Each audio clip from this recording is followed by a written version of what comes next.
세계가 놀랐습니다. 하버드의 세계적 석학이 한국을 보고 충격에 빠졌습니다. 한국인들은 다른 행성에서도 살아남을 특별한 DNA를 가지고 있다.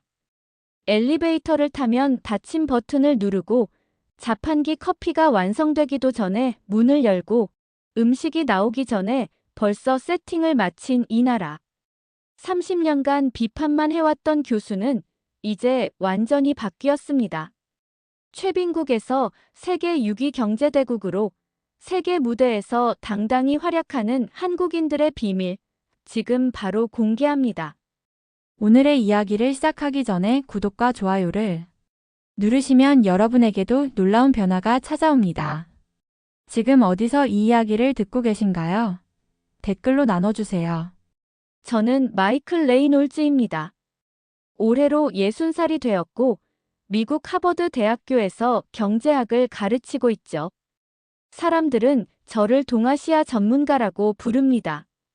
하지만 솔직히 말씀드리자면 그동안 저는 거리에서 동아시아를 본 적이 없었습니다. 제 연구는 늘 책상 위에서 이루어졌고 사람들의 숨소리 대신 숫자와 그래프를 들여다보는 일이 제 일상이었죠. 그 중에서도 한국은 제가 가장 신랄하게 비판하던 나라였습니다. 경제는 성장했지만 마음은 피폐하다. 성공했지만 행복하지 않은 나라. 저는 그렇게 단정했습니다. 논문마다 그런 문장을 집어넣었죠. 빨리빨리 문화는 효율을 위해 인간성을 포기한 증거다.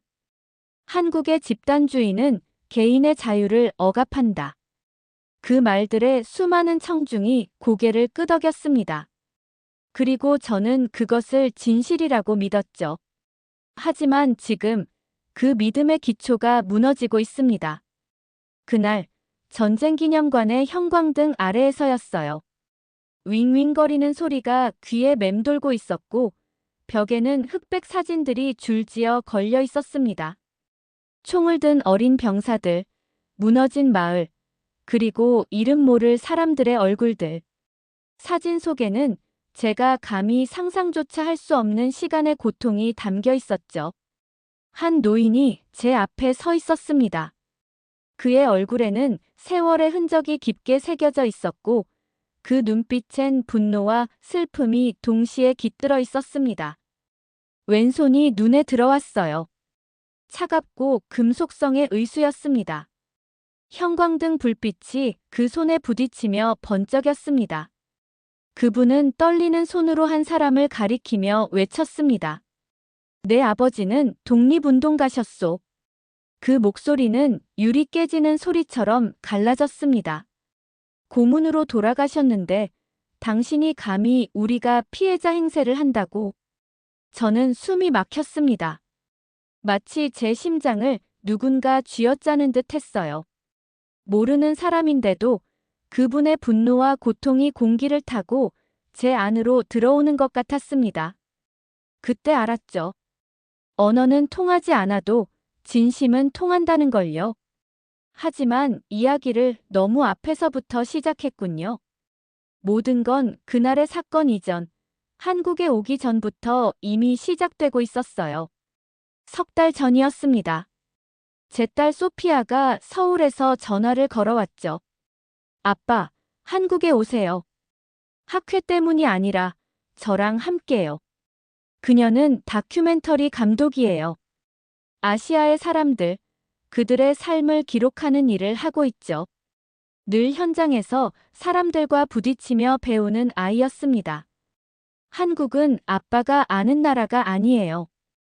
아빠는 논문으로만 한국을 봤잖아요. 이번엔 사람을 봐요. 그녀의 말투는 단호했습니다. 저는 처음엔 거절했습니다. 채점해야 할 과제도 있고 다음 책 마감도 다가오고 있었죠.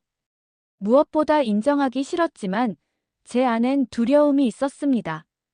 30년 동안 쌓아온 확신이 흔들릴까 봐요. 하지만 결국 저는 짐을 쌌습니다.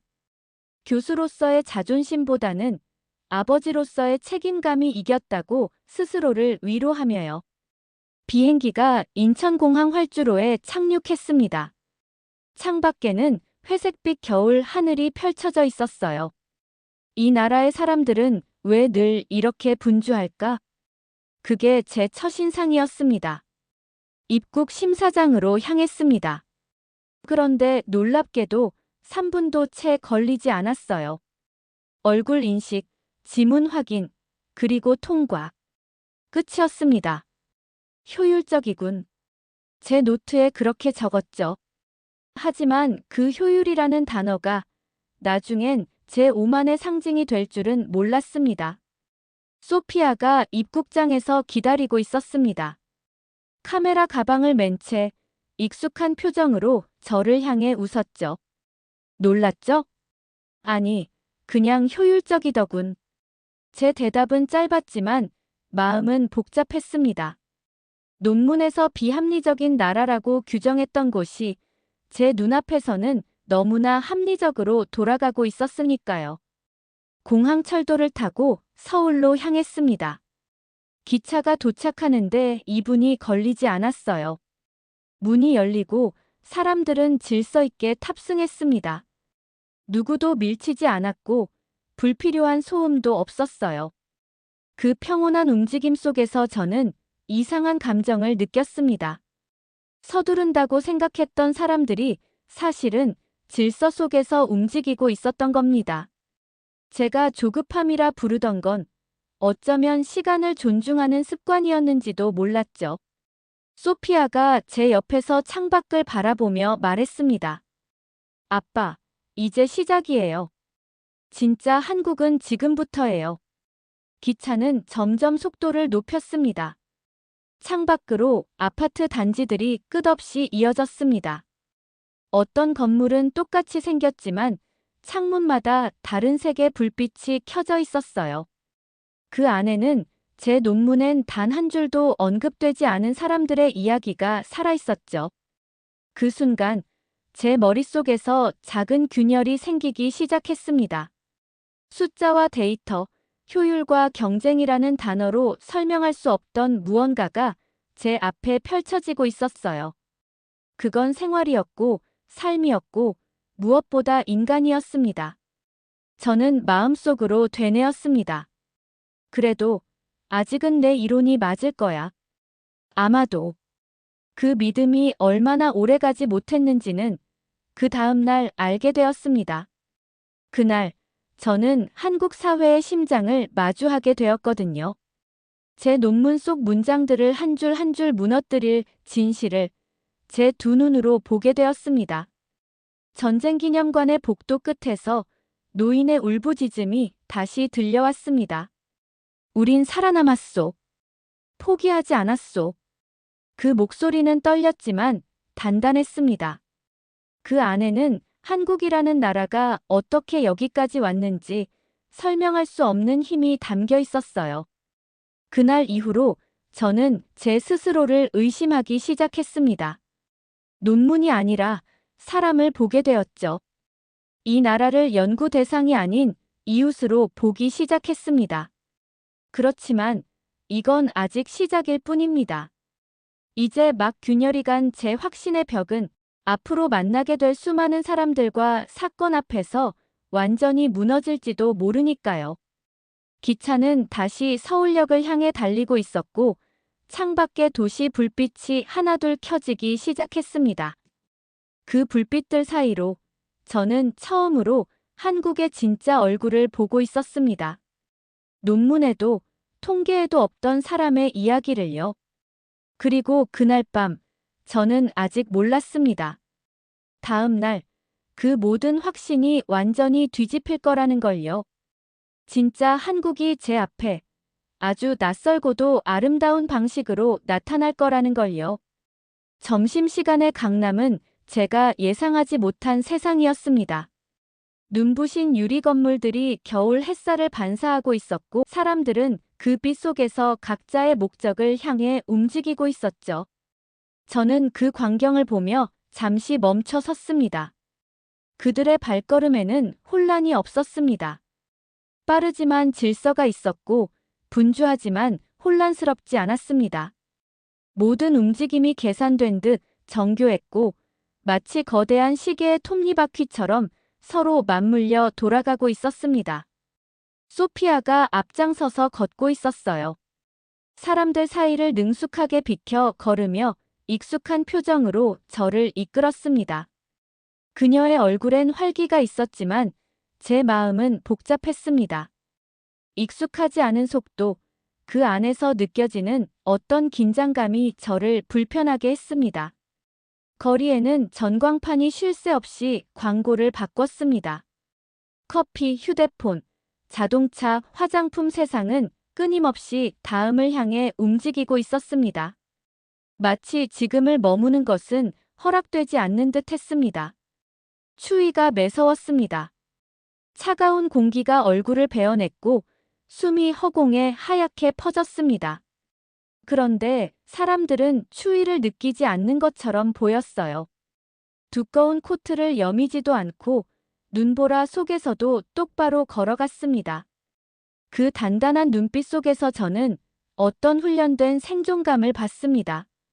소피아가 작은 식당 앞에서 멈춰 섰습니다. 불고기 전문점이었죠. 화장품 가게와 카페 사이에 끼어 있었는데 창문에 김이 자욱했습니다. 유리 너머로는 사람들의 웃음소리가 흘러나왔고 그 속에 섞인 불판의 연기가 따뜻하게 번져 있었습니다. 짧은 줄이 있었지만 금방 안으로 들어갈 수 있었어요. 문을 열자마자 후끈한 열기가 저를 감쌌습니다. 마늘과 참기름, 숯불 냄새가 코를 찔렀죠. 온몸이 얼었다 녹는 듯 했습니다. 자리에 앉자마자 중년의 종업원이 다가왔습니다. 메모장도 태블릿도 없이 빠르게 주문을 받았습니다. 불고기 2인분이요. 제 말이 끝나기도 전에 돌아서 주방으로 향했습니다. 그런데 몇 분도 안 되어 음식이 쏟아져 나왔습니다. 김치, 무채, 시금치, 잡채, 감자 샐러드 가지런히 놓인 반찬 그릇들, 빨간 고춧가루의 윤기, 따뜻한 김의 향. 그리고 중심에는 지글지글 소리를 내며 익어가는 불고기가 있었죠. 테이블 위에는 어느새 12개의 접시가 놓여 있었습니다. 불판의 열기가 제 얼굴에 닿을 정도였고 그 냄새가 이상하게 마음을 흔들었습니다. 이건 경제적으로 말이 안 돼. 학자로서의 습관이 작동했습니다. 저는 머릿속으로 원가를 계산하고 있었어요. 이 정도 인건비로 이런 서비스가 가능하다고. 하지만 그 생각은 이내 소리 없이 흩어졌습니다. 주변을 둘러보니 사람들은 말없이 먹고 웃고 대화를 나누고 있었습니다. 회사원, 가족, 연인, 노부부까지 모두가 저마다의 속도로 살아가고 있었죠. 그런데 그 속도는 느린 것이 아니라 정확한 속도였습니다. 젓가락이 그릇에서 입으로 매끄럽게 이어지고 대화가 잠시 멈추면 다시 웃음이 터졌습니다. 그건 기계적인 동작이 아니라 익숙한 리듬이었죠. 옆 테이블의 직장인은 15분 만에 식사를 마치고 나갔습니다. 처음엔 그게 이상하게 느껴졌어요. 기계처럼 먹고 있군. 저는 속삭였죠. 기쁨이 있나요? 맛을 느끼기보다는 채우는 느낌이에요. 바로 이런 게 제 논문의 핵심이었죠. 빠름에 중독된 사회. 그때 제 앞에 앉은 이준호 교수가 젓가락을 내려놓았습니다. 제 논문을 가장 많이 비판했던 학자였죠. 그는 조용히 미소를 지었습니다. 교수님, 지금은 증상을 보고 계신 겁니다. 원인을 아직 보지 못했어요. 그 말이 머리를 스쳤지만 곧 무시했습니다. 그러나 그의 표정에는 확신이 있었습니다. 식사를 마치고 계산을 했습니다. 놀라울 정도로 저렴했어요. 그렇게 완벽한 품질에 빠른 서비스에 이 가격이라니. 머리가 복잡해졌습니다. 밖으로 나오자 바람이 더 차가워져 있었습니다. 하늘은 희미하게 저물어가고 있었죠. 이준호 교수가 카페로 안내했습니다. 천장까지 뚫린 유리창, 따뜻한 조명, 가득 찬 사람들. 저는 익숙한 풍경이라 안심했습니다. 하지만 그 안에서도 낯선 질서가 있었습니다. 사람들은 줄을 서 있었지만 불평이 없었습니다. 주문하고 3분 만에 커피를 받아 나갔습니다.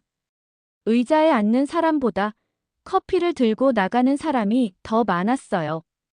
그들은 추운 거리로 나갔지만 웃고 있었습니다. 저는 손에 커피를 들고 멍하니 서 있었습니다. 이해가 안 됩니다. 제 목소리가 낮게 떨렸습니다. 왜 이렇게 서두르죠?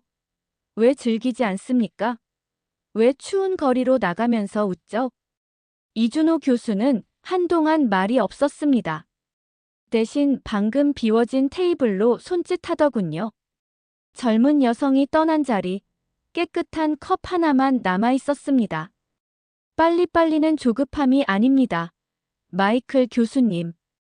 그는 천천히 말을 꺼냈습니다. 그건 생존의 언어였어요. 전쟁 후 폐허 속에서 사람들은 멈출 수 없었습니다. 굶주림은 그들에게 선택이 아니었으니까요. 빨라야 살 수 있었죠. 그의 눈빛에는 오래된 기억이 담겨 있었습니다.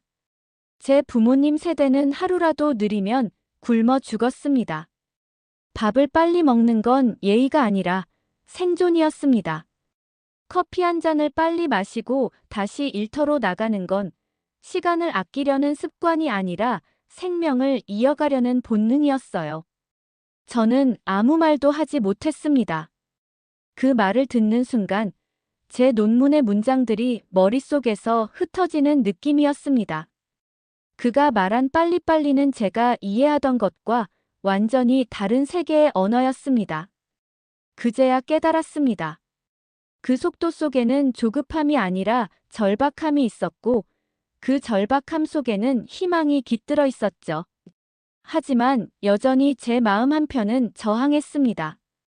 그래도 지금은 다르잖습니까? 이 나라는 이미 성공했어요. 왜 아직도 그 속도를 유지하죠? 이준호 교수는 고개를 들었습니다. 교수님, 한국은 여전히 달리고 있습니다. 멈추면 다시 무너질까 두려워서요. 아직 끝나지 않은 전쟁이 그들 마음속에 남아 있습니다. 그의 말은 조용했지만 제 가슴 속엔 파도처럼 울렸습니다. 그날 밤 호텔 방으로 돌아와 노트북을 켰습니다. 화면 속엔 제 논문이 떠 있었습니다. 한국의 집단주의가 개인의 행복을 저해한다. 그 문장을 읽는 순간 가슴이 먹먹했습니다.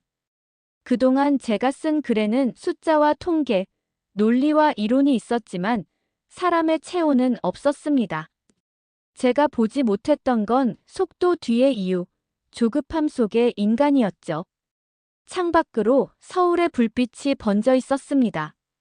끊임없이 움직이는 차들, 아직 불 꺼지지 않은 사무실, 골목의 포장마차, 그리고 어딘가에서 들려오는 웃음소리. 그 모든 것이 한데 어우러져 살아있음을 증명하고 있었습니다. 저는 천천히 노트북을 닫았습니다. 마음속에서 어떤 문장이 떠올랐어요. 한국은 빠르다. 그러나 그 속도 속엔 사랑이 숨어 있다. 내일 이준호 교수가 또 다른 곳으로 저를 데려간다고 했습니다. 낯선 주소 한 줄이 종이에 적혀 있었죠. 그곳엔 한 가족이 있다고 했습니다. 전쟁의 기억을 품은 사람들, 그리고 제 논문이 단 한 번도 다루지 못한 진짜 이야기가 기다리고 있었습니다. 그 순간 이상하게도 가슴이 두근거렸습니다. 두려움과 기대가 뒤섞인 낯선 감정이었죠. 저는 알 수 있었습니다.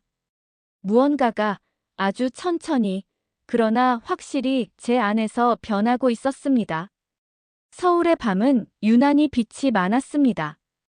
유리창에 비치는 네온사인들이 흘러가며 차 안을 어둡게 비췄습니다. 소피아는 말이 없었어요. 대신 라디오만 아주 작게 켜져 있었죠.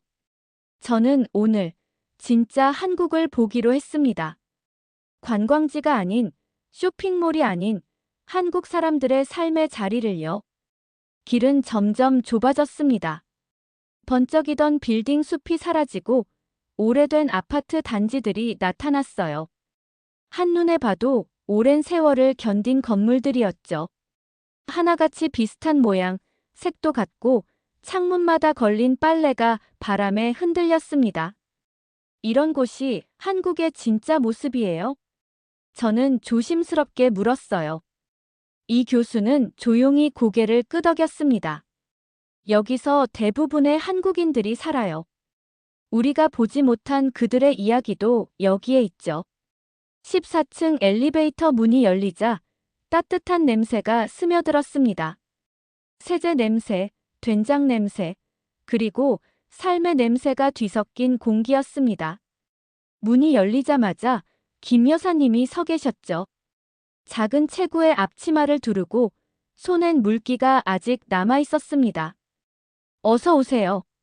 먼 길 오셨죠? 그 말은 한국어였지만 그 따뜻한 표정만으로도 다 이해가 됐습니다. 현관에서 신발을 벗자 바닥에서부터 온기가 올라왔어요. 양말을 통해 느껴지는 따뜻함. 그게 바로 한국의 온돌이었죠. 저는 작은 숨을 내쉬며 중얼거렸습니다. 바닥이 따뜻해요. 집이 사람을 안아주는 것 같네요. 거실 한가운데엔 작은 테이블이 놓여 있었고 그 위엔 음식이 끝도 없이 차려져 있었습니다. 김치, 나물, 잡채, 파전, 된장찌개. 하나하나에서 정성이 느껴졌습니다. 김 아저씨는 택시 기사였습니다. 손엔 굳은 살이 깊게 박혀 있었죠. 이거 드셔보세요. 집 된장이에요. 그는 수줍은 듯 웃으며 숟가락을 내밀었습니다. 그 웃음 속엔 환영과 자부심이 섞여 있었죠. 그리고 그들 사이엔 아들 준호가 있었습니다. 20살간 넘은 대학생, 약간 구부정한 어깨에 안경을 쓴 모습. 하지만 눈빛은 아주 맑고 단단했습니다. 식탁 위엔 말보다 따뜻한 공기가 먼저 돌았습니다. 김 여사님은 계속 국을 떠주고 반찬을 더 올려주셨죠. 많이 드세요. 손님 오신 날이 자랑스러운 날이에요. 그 말이 통역을 거쳐 전해졌을 때 저는 잠시 아무 말도 할 수 없었습니다. 제가 연구로만 봐왔던 한국이 지금은 사람의 손길로 살아 숨쉬고 있었으니까요. 이렇게까지 대접 안 하셔도 돼요. 소피아가 말했을 때 이 교수가 살짝 웃으며 속삭였습니다. 이게 그분들의 방식이에요. 존중과 사랑을 보여주는 방법이죠. 준호는 조심스럽게 영어로 말을 꺼냈습니다. 우리 부모님은 하루에 2번 만나세요. 아침엔 아버지가 퇴근하시고 어머니는 출근하시거든요. 그 말에 소피아는 눈을 들었습니다. 그럼 거의 같이 못 계시겠네요. 준호는 고개를 끄덕이며 부드럽게 웃었습니다. 그래도 괜찮아요. 저를 위해 하시는 일이니까요. 그 순간 그녀의 시선이 김 여사님의 손에 머물렀습니다. 붉고 거칠어진 손, 뜨거운 물에 매일 젖어 있는 손. 그 손이 된장찌개 그릇을 들어 옮기고 있었습니다.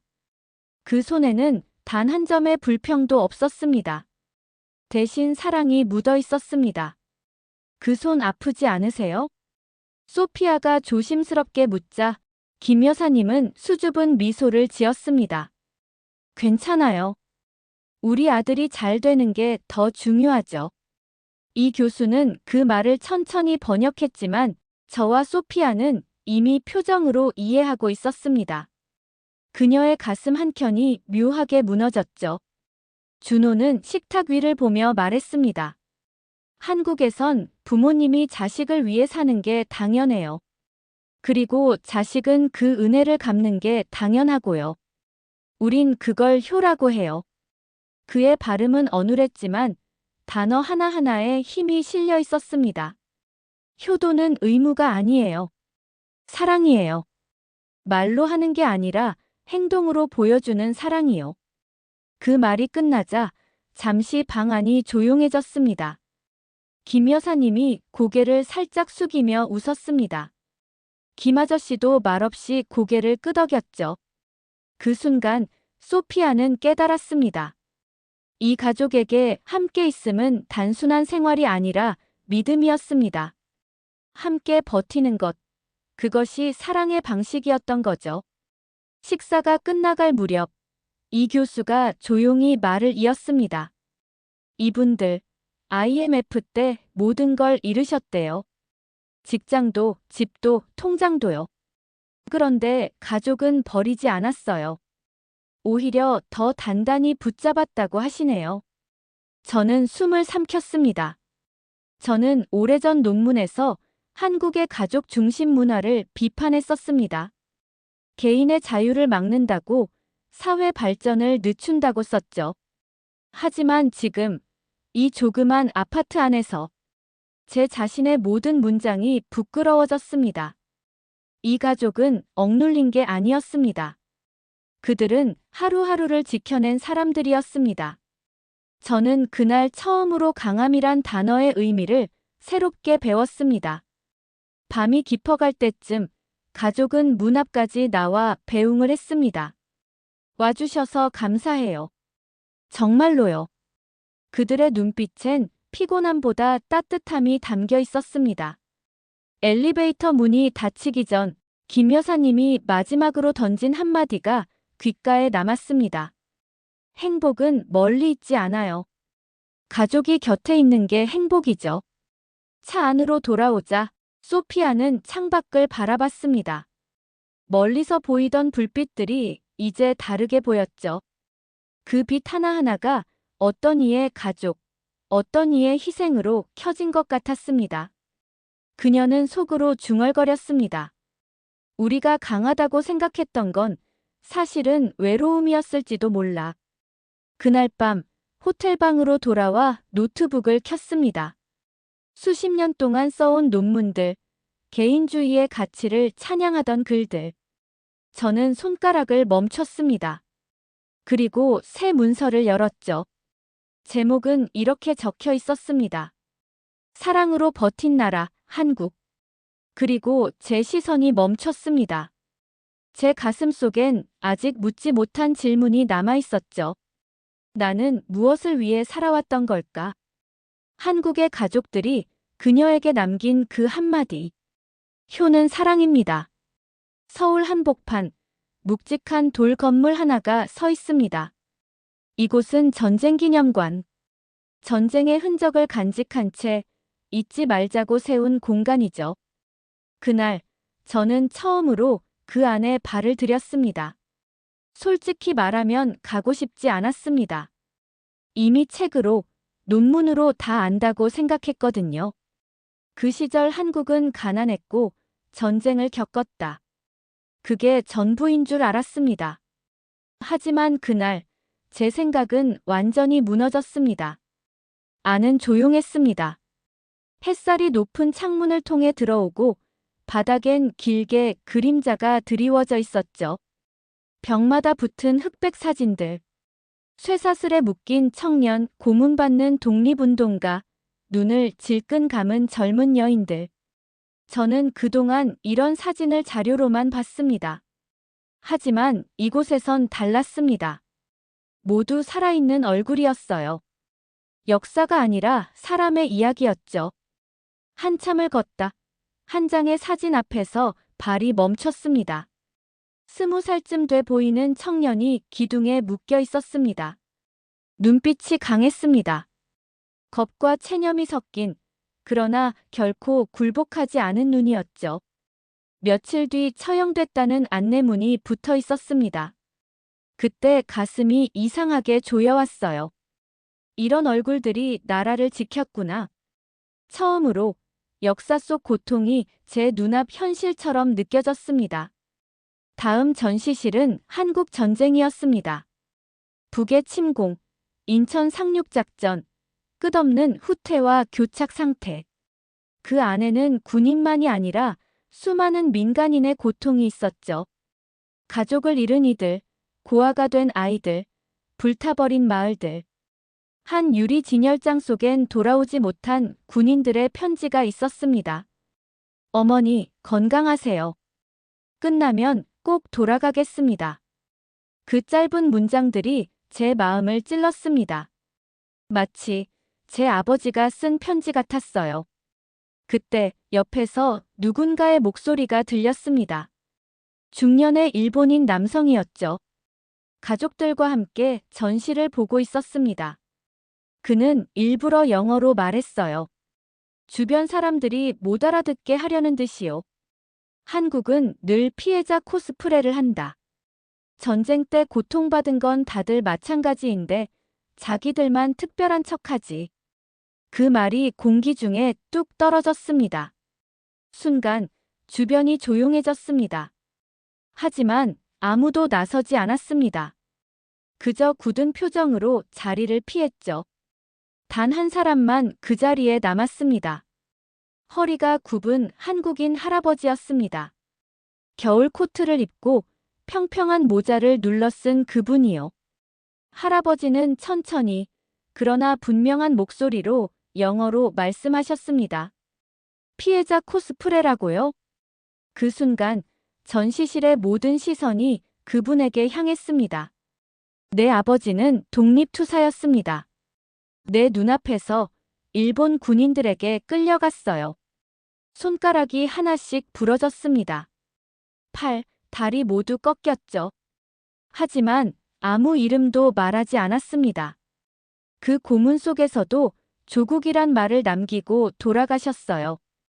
그분의 목소리는 떨렸지만 그 떨림엔 두려움이 없었습니다. 그건 살아남은 자의 오래된 절규였죠.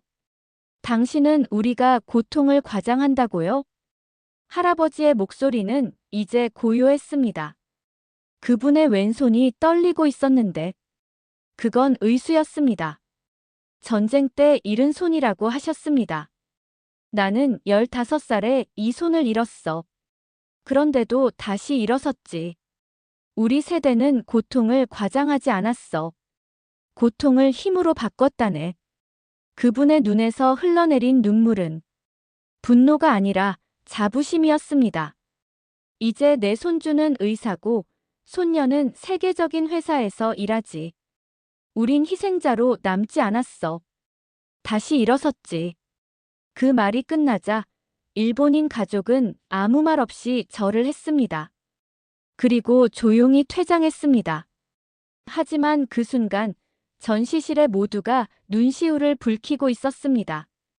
이 교수님이 제 옆으로 오셨습니다. 그리고 이렇게 말하셨죠. 이게 바로 한이에요. 그 단어, 책에서 수없이 봤던 말이었습니다. 해결되지 않은 슬픔, 집단적 고통 그렇게만 이해했죠. 하지만 그날은 알았습니다. 한은 단순한 감정이 아니었습니다. 아물지 않는 상처이자 동시에 이 나라를 움직이게 한 힘이었어요. 이 교수님은 말했습니다. 그들이 빠르게, 절박하게 나라를 세운 이유요. 다시는 잃고 싶지 않았기 때문이에요. 굶주림이 뭔지, 폐허가 뭔지 그 세대는 너무 잘 알았거든요. 그 말에 저는 아무 대답도 할 수 없었습니다.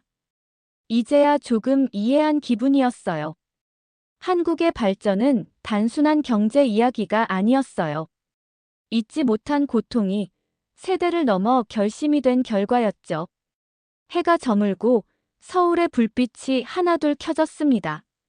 그 불빛 아래엔 의수를 한 사람들, 잃은 가족을 기억하는 사람들, 그 모든 이들의 눈물이 있었겠죠. 호텔 창가에 앉아 조용히 울었습니다.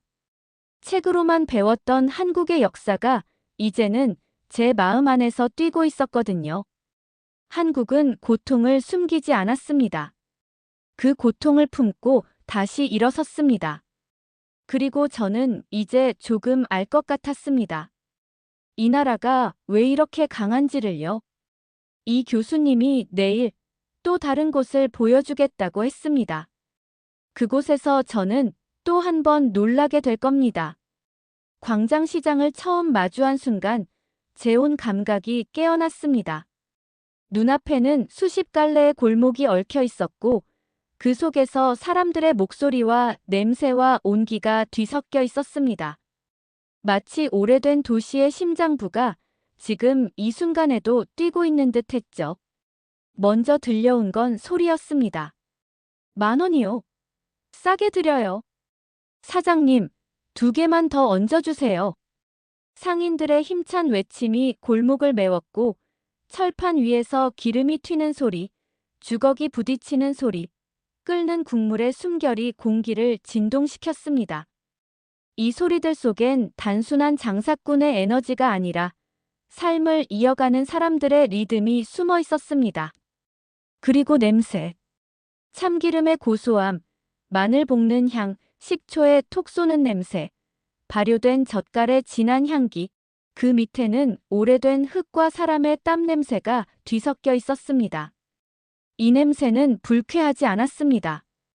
오히려 인간적이었고 한국이란 나라가 얼마나 오래된 시간 위에 서 있는지를 말해주는 듯 했죠.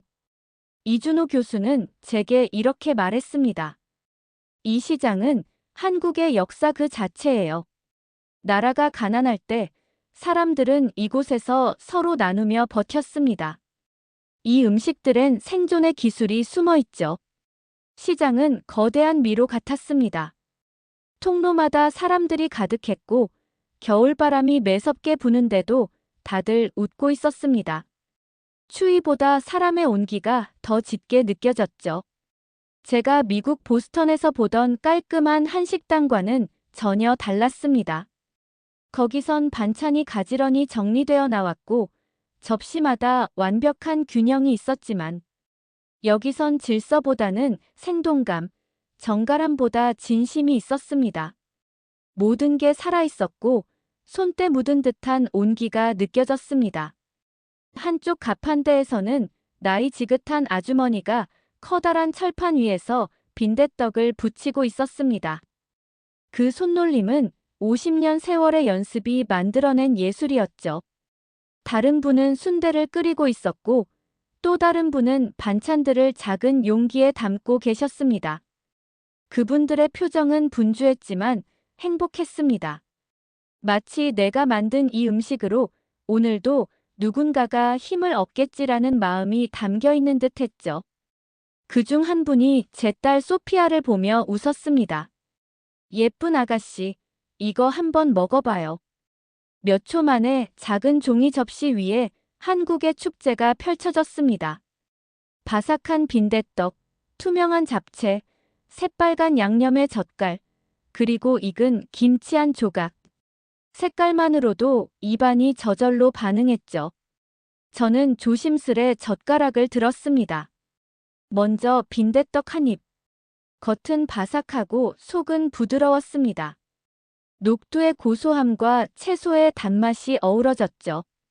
그런데 그 안에는 묘한 깊이가 있었습니다. 시간이 만든 맛이었죠. 이 교수는 미소 지으며 말했습니다.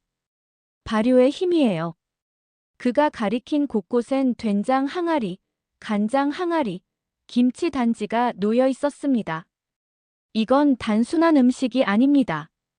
조상들이 남긴 지식이에요. 수백 년을 이어온 기술이죠.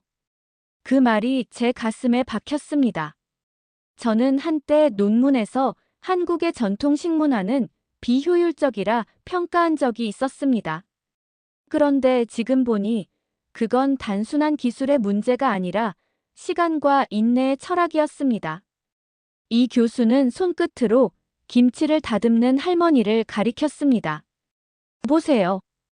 배추 한 장, 고춧가루 한 숟갈에도 정성과 지혜가 담겨 있어요. 한국은 겨울이 혹독했어요. 그 속에서 사람들은 시간을 저장하는 방법을 배운 겁니다. 김치, 된장, 고추장 그건 저장식이 아니라 생존의 기록이에요. 그 순간 저는 미국 슈퍼마켓에서 본 수입 김치병을 떠올렸습니다. 작은 병 하나에 $12짜리 프리미엄 발효식품. 그건 이 시장의 빈대떡 아주머니가 평생 쌓아온 손맛의 그림자에 불과했습니다. 우리는 잊은 걸 비싼 값에 다시 배우고 있었던 거죠. 소피아가 제게 속삭였습니다. 아빠, 한국 사람들은 시간을 맛있게 먹는 법을 알고 있어요. 그 말에 저도 모르게 웃음이 나왔습니다. 맞아요. 한국인은 시간을 버리지 않았습니다. 심지어 그 시간을 맛으로 익혀 남겼던 겁니다. 저녁이 깊어질 무렵 시장의 불빛이 하나둘 꺼지기 시작했습니다. 배가 부르고 마음은 복잡했죠. 그런데 이 교수는 말했습니다. 하나만 더 보여드릴 곳이 있어요. 차는 서울 북쪽으로 향했습니다. 거리는 점점 조용해졌고 도시의 소음은 희미해졌습니다. 하지만 어느 순간 마치 또 다른 세상에 들어온 듯한 장면이 펼쳐졌습니다. 창문마다 불이 켜져 있었습니다. 형광등 불빛이 겨울밤을 별처럼 수놓고 있었죠. 그 건물들은 전부 스터디 카페였습니다. 새벽 12시가 넘었는데도 수많은 학생들이 책상 앞에 앉아 있었습니다. 조용히 펜을 움직이고 눈을 반짝이며 무언가를 향해 가고 있었죠. 그 모습은 제게 충격이었습니다. 하버드에서도 열정적인 학생들은 많았지만 이렇게 세대 전체가 불을 밝히는 장면은 본 적이 없었습니다. 이건 너무 과한 거 아닌가요? 제가 조심스럽게 물었죠. 이 교수는 창문 너머를 바라보며 대답했습니다. 아니요, 교수님. 이게 한국이 세계를 놀라게 만든 원동력이에요. 삼성이, 현대가, LG가 그리고 BTS가 이렇게 만들어졌습니다. 창문 가까이 다가가니 한 여학생이 보였습니다. 눈 밑엔 피곤이 고여 있었지만 표정은 결연했습니다. 손엔 형광펜, 옆에는 캔 커피. 그녀는 자신을 향한 믿음 하나로 버티고 있었습니다. 이 교수의 목소리가 낮게 울렸습니다. 저 아이들은 부모님의 희생을 보고 자랐어요. 그래서 더 나은 세상을 만들고 싶어 하는 겁니다. 그 순간 마음속에서 무언가 무너지는 소리가 들렸습니다. 저는 한국의 교육열을 집착이라 말했지만 이제 그건 희생과 사랑의 다른 이름이었습니다. 소피아가 제 옆에서 말했습니다. 아빠, 저 사람들은 단순히 공부하는 게 아니라 미래를 만들고 있는 거예요. 차가 서울의 고요한 밤거리를 지나고 있었습니다. 창밖엔 여전히 꺼지지 않은 불빛들이 반짝였죠. 그건 단순한 형광등이 아니라 희망의 불씨처럼 보였습니다. 제 머릿속은 복잡했지만 동시에 이상하게 따뜻했습니다. 한 나라의 발전은 기술이 아니라 사람이 만든다는 걸. 오늘 저는 그걸 눈으로 보고 마음으로 느꼈습니다. 그리고 그 순간 문득 깨달았습니다. 내일이면 한국에서의 마지막 날이었죠. 하지만 제 안에서 무언가가 이제 막 시작되고 있었습니다. 인천공항의 유리 천장은 여전히 투명했고 사람들의 발걸음은 여전히 빠르고 규칙적이었습니다. 그러나 그 모든 풍경 속에서 달라진 건 단 한 가지, 바로 저였습니다. 며칠 전만 해도 이곳의 질서와 효율이 마치 감정이 사라진 기계처럼 느껴졌습니다. 하지만 지금은 그 모든 것이 이해되었습니다. 이건 단순한 시스템이 아니었어요. 전쟁과 가난을 견뎌낸 사람들이 서로를 돕기 위해 만들어낸 생존의 언어, 배려의 구조였던 겁니다. 공항 카운터 근처에서 한 가족이 체크인을 하고 있었습니다. 부모님, 아이 둘, 그리고 할머니. 각자의 역할을 알고 있듯 자연스럽게 움직이더군요. 누군가는 짐을 들고 누군가는 여권을 챙기며 말없이 서로를 도왔습니다. 그 모습에서 저는 사랑을 보았습니다. 시간을 아껴주려는 사랑, 불편을 줄여주려는 사랑, 함께 살아남아야 한다는 세대의 기억이 엮인 따뜻한 사랑이요. 그 순간 깨달았습니다. 제가 효율성이라고 비판했던 건 사실 사랑의 또 다른 표현이었다는 것을요. 소피아가 제 옆에서 조용히 미소 지었습니다. 그녀의 카메라는 이번 여행 내내 거의 작동하지 않았습니다. 처음엔 기록할 가치가 없다고 생각했지만 지금은 알겠어요. 세상에는 렌즈에 담기지 않는 진실이 있습니다. 살아봐야만, 느껴봐야만 그 깊이를 알 수 있는 이야기들이요. 공항 출국장 한켠에서 이 교수가 서 있었습니다. 겨울 코트를 입고 특유의 온화한 눈빛으로 저를 기다리고 계셨죠. 그 눈에는 묘한 안도와 피로가 섞여 있었습니다. 아마도 제 오만한 확신을 깨뜨리기 위해 그가 흘린 긴 시간의 무게였겠죠. 찾던 걸 찾으셨나요, 마이클 교수님? 그가 손을 내밀었습니다. 저는 그 손을 꼭 잡으며 대답했습니다. 아니요. 찾지 않던 걸 찾았습니다. 제 목소리는 떨렸습니다. 전 논문을 보완하러 왔습니다. 하지만 당신은 제 모든 이론을 부숴버렸어요. 그리고 감사합니다. 이 교수의 눈빛이 살짝 젖었습니다. 제가 한 게 아니에요. 한국이 한 거죠. 저는 교수님이 보도록 돕기만 했을 뿐입니다. 그 말에 저는 아무 대답도 할 수 없었습니다. 소피아가 저를 끌어안았고 저는 그 품 안에서 잠시 숨을 고르며 떠나야 할 용기를 모았습니다. 보안 게이트를 통과하며 저는 노트북을 꺼냈습니다. 제 인생의 대부분을 쏟아 만든 논문 제목이 화면에 떠 있었습니다. 한국 집단주의의 비효율성 개인의 행복을 억압하는 문화적 구조. 1만 5천 단어의 글이었죠. 하지만 단 한 문장도 진실이 아니었습니다. 저는 새 문서를 열고 손가락을 키보드 위에 올렸습니다. 그리고 천천히, 그러나 단호하게 타이핑을 시작했습니다. 30년 동안 나는 통계와 수치로 한국을 재단했다. GDP 성장률, 자살률, 근로시간, 교육비 지출. 그 안에서 인간의 삶을 읽으려 했다. 하지만 진짜 한국은 그래프 속에 있지 않았다. 그 뒤로 손가락은 멈추지 않았습니다. 한국을 이해하려면 숫자를 넘어서야 한다. 속도는 단순한 습관이 아니라 생존의 본능이었고, 집단주의는 개인을 억압하는 틀이라기보다 함께 살아남기 위한 사랑이었다. 그리고 그 사랑은 지금 이 공항의 질서 속에서도 살아 숨쉬고 있다. 글을 쓰다 보니 눈물이 흐렸습니다. 하지만 저는 멈추지 않았어요. 그건 단순한 글이 아니라 참회의 기록이었으니까요. 저는 이어서 이렇게 썼습니다. 나는 빨리빨리를 조롱했다. 그러나 그것은 절망의 시대를 버텨낸 이들의 결단이었다. 나는 과도한 경쟁을 비판했다. 하지만 그것은 가난을 되풀이하지 않으려는 부모들의 맹세였다. 나는 집단주의를 부정했다. 그러나 그것은 공동체를 지탱한 인간의 힘이었다. 타이핑을 멈춘 순간 저는 깊은 숨을 내쉬었습니다. 이제야 조금은 자유로워진 기분이었습니다. 거짓된 확신의 무게에서 벗어난 가벼운 자유 말입니다. 탑승 방송이 흘러나왔습니다. 서울발 보스턴행 항공편 승객 여러분, 이제 탑승을 시작하겠습니다.